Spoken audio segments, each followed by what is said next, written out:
আসসালামু আলাইকুম এভরিওয়ান। আশা করছি সবাই খুব ভালো আছেন। আলহামদুলিল্লাহ আমি তো অনেক ভালো আছি। কারণ এই যে আপনারা একটা ব্যাগ দেখতে পাচ্ছেন, এটা কিন্তু আমার বেস্ট ফ্রেন্ড আমার জন্য এত দূর থেকে সব কিছু পাঠিয়েছে।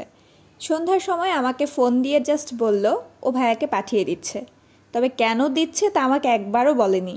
এরপর যখন দেখলাম ও আমার জন্য এসব পাঠিয়েছে, আমি তো পুরাই সারপ্রাইজড। অনেস্টলি আমি এত খুশি আর সারপ্রাইজ হয়েছিলাম যে প্রথমে আমি ইমোশনাল হয়ে গিয়েছিলাম আর কিছুক্ষণ শুধু কান্নাই করেছি। আমার ফ্রেন্ড আমার জন্য প্ল্যানিং করে এত রাতে এত দূর থেকে এই গরমের মাঝে ওর হাজব্যান্ডকে দিয়ে এগুলো পাঠিয়েছে। আমার জন্য এই রাতটা ছিল খুবই আনন্দের। আমি সবাইকে ছবি পাঠাচ্ছিলাম আর বলে বেড়াচ্ছিলাম যে দেখো সুমি আমার জন্য কি কি পাঠিয়েছে। আমারও খুব ভালো লাগছিল আর আমার রাতটা এত বেশি আনন্দে কেটেছে যে আমি ঠিকমতো ঘুমাতেও পারছিলাম না। ব্যাগের ভিতরে একটি ফলের ডালা ছিল, অনেক রকম ফ্রুটস দিয়ে রেখেছিল ডালাতে।